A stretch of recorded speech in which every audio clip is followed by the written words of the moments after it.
আগের দিনের ক্লাসে আমরা হিউম্যান পপুলেশন গ্রোথ চ্যাপ্টারটা স্টার্ট করেছিলাম, যেখানে দেখেছিলাম যে what are the basic concept of human population growth, what are the characteristics and properties of the population and also population growth and it's impact on our environment.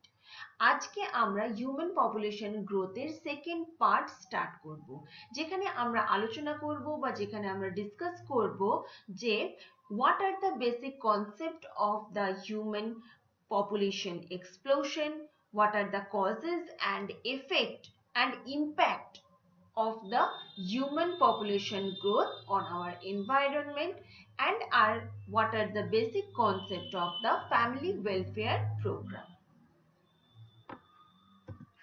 তো প্রথমে আমরা আলোচনা আজকে যেটা করব সেটা হচ্ছে human population explosion. So what are the basic concept or the definition of the population explosion? Population explosion refers to the rapid and dramatic rise in world population that has occurred over the last few hundred years. That means আমরা যদি আমাদের গোটা বিশ্বের জনসংখ্যা নিয়ে study করি তাহলে দেখতে পাবো বেশ কিছু বছরের মধ্যে আমাদের মানুষের জনসংখ্যা কিন্তু আগের তুলনায় র্যাপিডলি ইনক্রিজ করেছে। এই টোটাল ইনসিডেন্টটাকেই আমরা বলে থাকি পপুলেশন এক্সপ্লোশন। এবং এই ওয়ার্ল্ড পপুলেশনের স্টাডিতেই উঠে এসছে যে 1959 থেকে 2000 সালের মধ্যে মানুষের জনসংখ্যা 2.5 বিলিয়ন থেকে বেড়ে 6.1 হয়েছে। আর যদি আমরা ইউনাইটেড নেশনস একটা প্রজেক্ট করে দেখিয়েছে যে যদি এই হারে এই রেশিওতে যদি আমাদের মানুষের জনসংখ্যা বাড়তে থাকে তাহলে আগামী 2050 এর মধ্যে সেটা বেড়ে 7.9 থেকে 10.9 বিলিয়নের মধ্যে গিয়ে দাঁড়াবে, and that is huge number.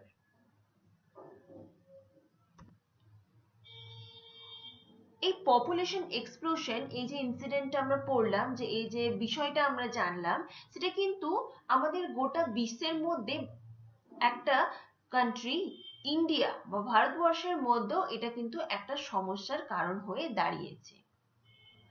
যেখানে 1951 সেন্সাস অনুযায়ী যে আমাদের গোটা ভারতবর্ষের মধ্যে জনসংখ্যা ছিল 361 মিলিয়ন, সেটা এখন আবার গিয়ে পৌঁছেছে 1.34 বিলিয়ন অলমোস্ট। আমাদের গোটা বিশ্বের মধ্যে যদি আমরা পপুলেশন এক্সপ্লোশন বা মানুষের জনসংখ্যা স্টাডি করি তাহলে দেখব যে প্রথম স্থান অধিকার করে রয়েছে জনসংখ্যার দিক দিয়ে চায়না। আর চায়নার পরে সেকেন্ড যে কান্ট্রি সেটা হচ্ছে আমাদের ভারতবর্ষ। মানে গোটা বিশ্বের মধ্যে ভারতবর্ষে জনসংখ্যার দিক দিয়ে দ্বিতীয় স্থান অধিকার করে রয়েছে। And with the population growth rate at 1.2%, India is predicted to have more than 1.53 billion people by the end of 2030. Next আমরা আলোচনা করব what are the causes of the population explosion, and the first point is accelerating birth rate. তার মানে প্রত্যেকটা আমাদের মানুষের মধ্যে বা যে সমস্ত জায়গায় রুরাল এরিয়াগুলো, আরবান এরিয়ায় তাও ঠিক আছে, কিন্তু যে সমস্ত রুরাল এরিয়ার আমাদের ভারতবর্ষের মধ্যে রয়েছে সেই রুরাল এরিয়ার মধ্যে এখনো অনেক মানুষের জনসচেতনতার অভাব রয়েছে। তারা সঠিকভাবে বার্থ কন্ট্রোল যে মেথডস গুলো সেগুলো সম্পর্কে জানে না, তাই তারা নিজেদের ক্ষেত্রে অ্যাপ্লাই করতে পারে না এবং এর জন্য হিউজ অ্যামাউন্টের পপুলেশন বেড়ে চলেছে। সরি। নেক্সট হচ্ছে decrease in infant mortality rate. দিনের পর দিন আমাদের ভারতবর্ষে সায়েন্স টেকনোলজি ইনক্রিজ হচ্ছে, ইমপ্রুভমেন্ট হচ্ছে, হিউজ অ্যামাউন্টের ওয়াইড ড্রাগস আমাদের মার্কেটে চলে এসছে, যার ফলে কিন্তু আমরা সদ্যজাত শিশুকে খুব সহজে বাঁচিয়ে ফেলছি এবং এর ফলস্বরূপ সদ্যজাত শিশুর মৃত্যুর সংখ্যাটা অনেকটা কমে যাচ্ছে এবং এর ফলে পপুলেশন এক্সপ্লোশন হচ্ছে। Third point is increase in life expectancy. আমরা দেখতে পাচ্ছি যে আমাদের এই মডার্নাইজেশনের যুগে আমরা যেহেতু সোশ্যাল মিডিয়া বলো বা আমরা নিজেরা অনেকটা বেশি এখন অ্যাক্টিভ, অনেক বেশি আমরা আগের তুলনায় এখন যেহেতু জনসচেতনতা আমাদের মধ্যে চলে এসছে এবং এর ফলে আমরা চেষ্টা করি যতটা সম্ভব বেটার লিভিং কন্ডিশনসটাকে ইমপ্রুভ করার, বেটার হাইজিন মেনটেন করার চেষ্টা করি। প্রত্যেকটা জায়গায় এখন গ্রামগঞ্জেও দেখবে স্যানিটেশন যে হ্যাবিটস গুলো রয়েছে, আগে যেমন তারা মাঠে ঘাটে ব্যবহার করতো স্যানিটেশনের জন্য, সেটা এখন তারা প্রত্যেকটা নিজের নিজের বাড়িতে কিন্তু ব্যবহার করে। বেটার নিউট্রিশন সম্পর্কে আমরা অনেকটা ওয়াকিবহাল হয়েছি। প্রপার হেলথ এডুকেশন, স্বাস্থ্য শিক্ষা নিয়ে আমরা অনেক বেশি অবগত হয়েছি। এর ফলে কি হয়, প্রত্যেকটা মানুষের যে লাইফ স্প্যান মানে বেঁচে থাকার যে সময়কালটা এগুলো ইনক্রিজ করেছে এবং এর জন্য হিউম্যান পপুলেশন কিন্তু বেড়েই চলেছে। আরেকটা হচ্ছে ইনক্রিজড ইমিগ্রেশন। দ্যাট মিনস ধরো কোনো একটা কান্ট্রি বা স্টেট, যে কোনো জায়গার একটা লেভেলে বলো, সেখানে অলরেডি মানুষের জনসংখ্যা অনেক বেশি রয়েছে। এরপরে রুরাল এরিয়া থেকে আমরা জানি প্রচুর সংখ্যায় মানুষ আনএমপ্লয়মেন্টের জন্য আরবান এরিয়াতে আসে, সেখানে কাজ করে এবং অনেক সময় তারা কিন্তু সেখানে স্থায়ীভাবে বাসস্থানও করে তোলে। তাহলে কি সেই আরবান এরিয়াতে আগের থেকে সেখানে হিউজ অ্যামাউন্টের পপুলেশন ছিল, এবার এই যে আনএমপ্লয়মেন্টের জন্য প্রচুর মানুষ রুরাল এরিয়া থেকে বা এডুকেশনসের জন্য বলতে পারো, যে কোনো পারপাসে হোক, তারা কিন্তু তাদের নিজেদের বাসস্থান ছেড়ে রুরাল এরিয়া ছেড়ে আরবান এরিয়াতে, যেখানে অলরেডি আগের থেকে অনেক জনসংখ্যা ছিল, সেখানে এসে পার্মানেন্টলি তারা বসবাস করতে শুরু করে। দ্যাট ইজ কল্ড ইমিগ্রেশন এবং এর ফলেও কিন্তু পপুলেশন এক্সপ্লোশন হয়ে থাকে। এটা গেল causes of the population explosion। এরপর দেখবো যে এই কারণগুলোর জন্য population explosion এর কি ফলস্বরূপ আমরা আমাদের পরিবেশে দেখতে পাই। প্রথমে হচ্ছে ওভার পপুলেশন। আমরা জানি প্রত্যেকটা জেলা বলো, স্টেট বলো, কান্ট্রি বলো, একটা তাদের সীমিত সংখ্যা রয়েছে, একটা লিমিট রয়েছে পপুলেশনসের। কিন্তু এই যে পপুলেশন এক্সপ্লোশন বললাম যে কারণগুলোর জন্য হয়ে থাকছে, তার ফলে কিন্তু ওভার পপুলেশন আমরা প্রত্যেকটা জায়গায় দেখতে পাচ্ছি। নেক্সট আরেকটা এফেক্ট হচ্ছে আনএমপ্লয়মেন্ট। কারণ এখন যত পপুলেশন বাড়ছে, এক একটা ফ্যামিলিতে আমরা দেখতে পাচ্ছি প্রত্যেকে চাই যে আমরা যাতে শিক্ষিত হই, প্রত্যেকেই চাই আমরা যাতে একটা নির্দিষ্ট চাকরি পাই, যাতে আমরা সেলফ ডিপেন্ডেন্ট হতে পারি, মাথা উঁচু করে সমাজে বাঁচতে পারি।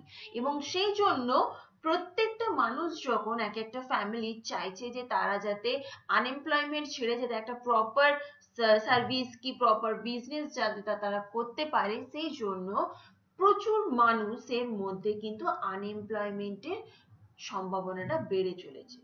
কারণ যেটা বললাম যে প্রত্যেকটা জিনিসেরই তো একটা লিমিট রয়েছে, প্রত্যেকটা জিনিসের একটা সীমিত সংখ্যা রয়েছে প্রত্যেকটা জায়গার মধ্যে, এবং এর জন্য কিন্তু আনএমপ্লয়মেন্টের সংখ্যা অনেক আগের তুলনায় বেড়ে চলেছে। ইলিটারেসি। ইলিটারেসি মানে হচ্ছে নিরক্ষরতা। এখন অনেক মানুষ আছে বা অনেক রুরাল এরিয়াতে অনেক মানুষ রয়েছে যে পপুলেশন এক্সপ্লোশনস এর জন্য কিন্তু তাদের মধ্যে নিরক্ষরতার কাজ করছে। এবং আমরা যত বেশি নিরক্ষর হব, যত বেশি আমরা মানে শিক্ষিত থেকে বঞ্চিত থাকবো, শিক্ষা থেকে বঞ্চিত থাকবো, তত কিন্তু আমাদের সেটার ব্যাড ইম্প্যাক্ট আমাদের পরিবেশের উপর পড়বে। তার আগে আমাদের নিজেদের ফ্যামিলির উপর, নিজেদের স্বাস্থ্যের উপরও পড়বে। আরেকটা এফেক্ট হচ্ছে পপুলেশন এক্সপ্লোশনের, সেটা হলো পুয়ার হেলথ। আমরা যদি পপুলেশন এক্সপ্লোশন যত বাড়তে থাকবে, ধরো একটা ফ্যামিলিতে যে হেড রয়েছে তার ফ্যামিলি মেম্বার্স এর সংখ্যা হচ্ছে 3 জন, সে প্রপারলি তার নিজের হাজবেন্ড হোক বা তার নিজের বাচ্চা হোক তাদের খেয়াল রাখতে পারবে, তাদের হেলথের সম্পর্কে খেয়াল রাখতে পারবে, তাদের প্রপার স্যানিটেশন, প্রপার নিউট্রিশন, তারপরে প্রত্যেকটা হাইজিন বা স্যানিটেশন মেনটেন করতে পারবে খুব ভালো করে। কিন্তু সেখানে সেই ফ্যামিলিতে যদি 3 জন মেম্বার না হয়, যদি সেখানে 7 জন হয়, তাহলে সেই বাড়ির যে ফ্যামিলি হেড সে কি পারবে তাহলে 7 জনের ইকুয়াল সবকিছু মেনটেন করার?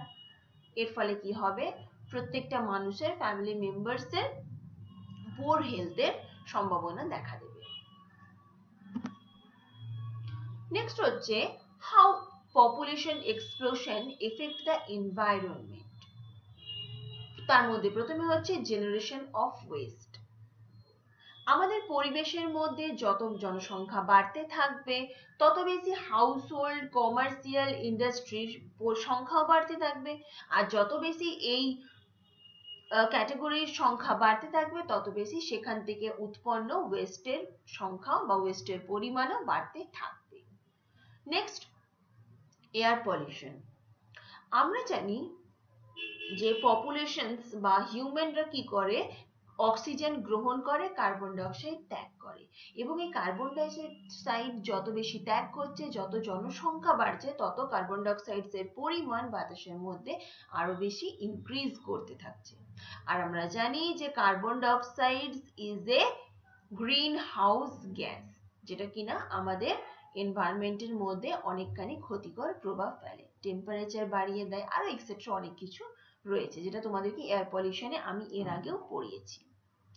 নেক্সট এফেক্ট হচ্ছে ওয়াটার পলিউশন, যেটা বললাম যে যত আমাদের হিউম্যান পপুলেশন বাড়বে তত আমাদের house hold, commercial, in small large ইন্ডাস্ট্রির সংখ্যা বাড়তে থাকবে এবং সেখান থেকে উৎপন্ন ওয়েস্টের সংখ্যাও বাড়তে। আর সচরাচর আমরা কি করি, এই ওয়েস্ট গুলো হয় আমরা জলে ফেলি যেখান থেকে ওয়াটার পলিউশন হয়ে থাকে, নয়তো ল্যান্ড অথবা সয়েলে ফেলি যেখান থেকে ল্যান্ড অর সয়েল ডিগ্রেডেশনও হয়ে থাকে। সয়েল বা ল্যান্ড ডিগ্রেডেশনের আরো একটা কারণ হলো এই যে আমরা ওভার পপুলেশনস এর জন্য তাদের খাদ্যের যোগান দেওয়ার জন্য ম্যাক্সিমাম বা হিউজ অ্যামাউন্টের পেস্টিসাইড ইউজ করতে পারি যাতে কম সময়ের মধ্যে প্রচুর ফলন হয়, এবং সেই জন্য কিন্তু ল্যান্ড বা সয়েল অনেক বেশি তার যে গুণগত যে মাত্রা তাগুলো হারিয়ে ফেলছে। নেক্সট হচ্ছে ডিফরেস্টেশন। ডিফরেস্টেশন মানে কোনো জায়গায় যদি গাছ থাকে সেটাকে কেটে দেওয়া বলে, সেটাই হচ্ছে ডিফরেস্টেশন। তো ডিফরেস্টেশন আমাদের যত হিউম্যান পপুলেশন বাড়ছে, পপুলেশনের সংখ্যা বাড়ছে, তত কিনা আমাদের হাউসহোল্ড, ফ্ল্যাট, কমার্শিয়াল, ইন্ডাস্ট্রি এগুলোর সংখ্যা বাড়াতে হচ্ছে। এবং এই সংখ্যাগুলো বাড়াবো কোথায়, কোনো একটা ফরেস্টকে কেটে বা কোনো একটা ভ্যাকেন্ট ল্যান্ডকে, তো এই জন্য আমাদের ডিফরেস্টেশনের সংখ্যা বা পরিমাণ বাড়ছে। নেক্সট হচ্ছে ডিপ্লিশন অফ ওজোন লেয়ার। আমরা জানি যে আমাদের বাতাসের মধ্যে CFC, ক্লোরোফ্লুরোকার্বন একটা ইম্পর্টেন্ট গ্যাস, যেটা কিনা গ্রিন হাউস গ্যাস, এবং এই গ্রিন হাউস গ্যাস কিন্তু মধ্যে CFC ওজোন লেয়ারকে ডিপ্লিট করার জন্য এক অন্যতম ক্ষতিকর গ্যাস পদার্থ, গ্যাস, ঠিক আছে।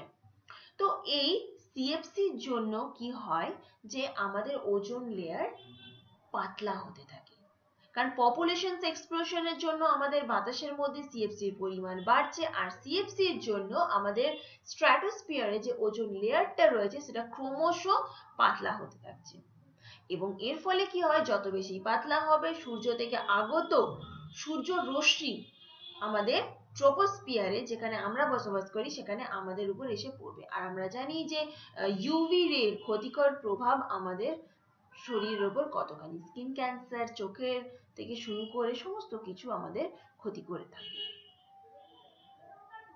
নেক্সট হচ্ছে এক্সটিনশন অফ স্পিসিস। যত বেশি পপুলেশন বাড়তে থাকবে তত বেশি আমাদের পরিবেশের মধ্যে স্পিসিসের সংখ্যাও কমতে থাকবে, কারণ বার্ড স্পিসিস বলো, অ্যানিমাল স্পিসিস বলো, এরা সবসময় পছন্দ করে নিরিবিলি, যেখানে জনসংখ্যা থাকবে না বেশি, যেখানে কোন রকম কোনো সাউন্ড পলিউশন থাকবে না বা নয়েজ পলিউশন থাকবে না, ওয়াটার পলিউশন থাকবে না, সেখানে তারা তত বেশি এক্সিস্ট করে।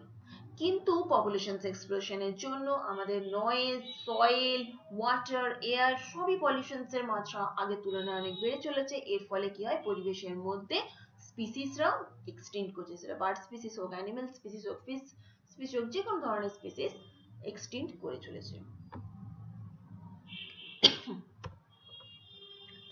নেক্সট আমরা দেখব যে হিউম্যান পপুলেশনকে আমরা কিভাবে কন্ট্রোল করতে পারবো।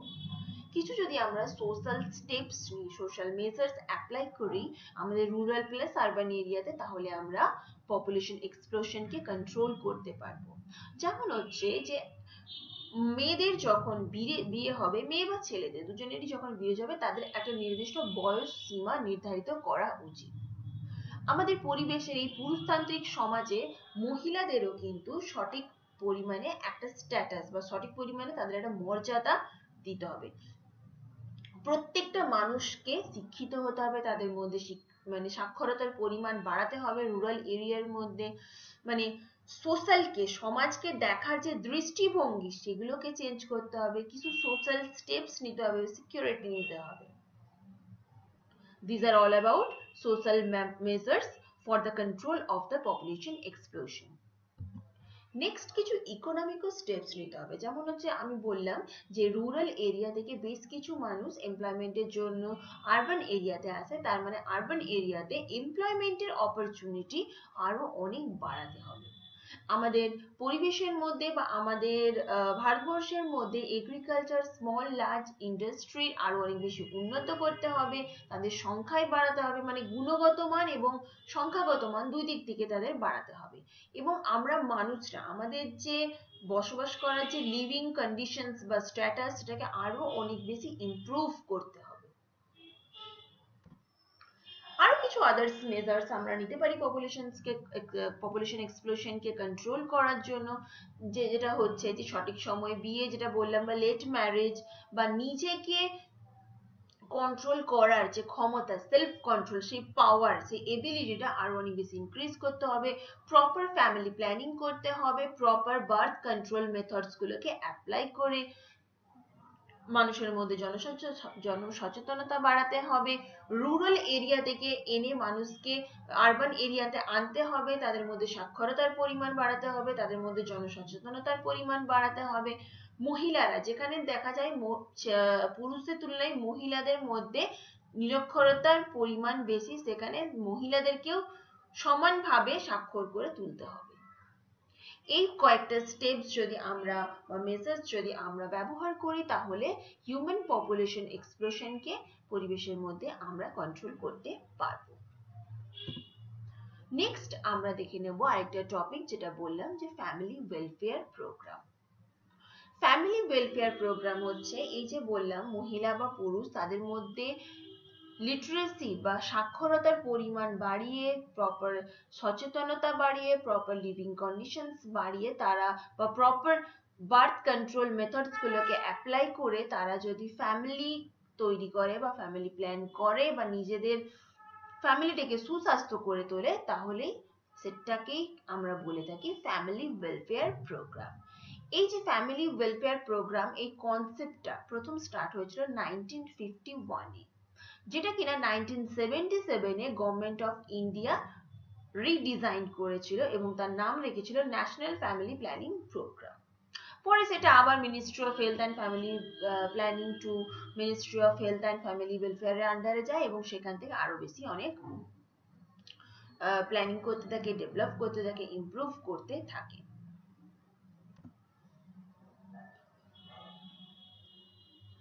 এখানে দেখবে আরো বেশ কিছু পয়েন্টস রয়েছে যে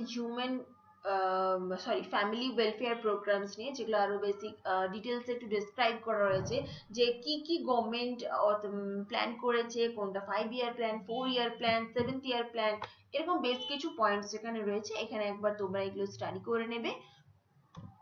নেক্সট আমরা চলে যাব যে what are the aims and objectives, কি কি গোল মোটো নিয়ে গভর্নমেন্ট এই ফ্যামিলি ওয়েলফেয়ার প্রোগ্রামটা স্টার্ট করেছিল।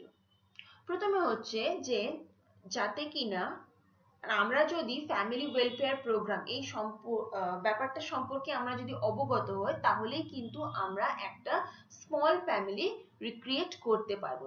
তবেই কিন্তু আমাদের মধ্যে প্রপার সচেতনতার যে অভাব ছিল সেটা মিটবে। ঠিক আছে, ফ্যামিলি টু ফ্যামিলি একটা স্পেস রেখে যাতে তাদের মধ্যে সুস্বাস্থ্য সম্পর্ক থাকে, এরকম করে আমাদের কিন্তু ফ্যামিলি ওয়েলফেয়ারের প্রোগ্রামস এর এইমস এন্ড অবজেক্টিভস গুলো স্থির করা হয়েছে।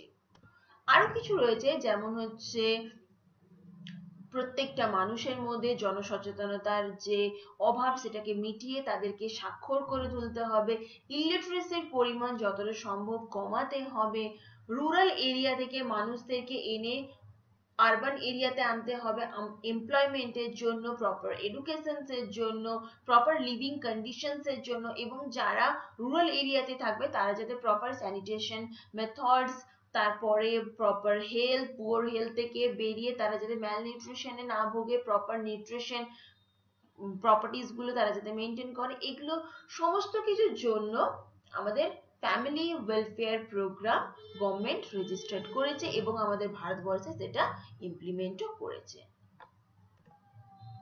তো এই ফ্যামিলি ওয়েলফেয়ার প্রোগ্রামস বা অ্যাক্টিভিটিস কি প্রভাব আমাদের পরিবেশের উপর আমরা দেখে নেব। এই ফ্যামিলি ওয়েলফেয়ার প্রোগ্রাম, এটার খুব ভালো এফেক্ট আমাদের পরিবেশে আমরা দেখতে পেয়েছি।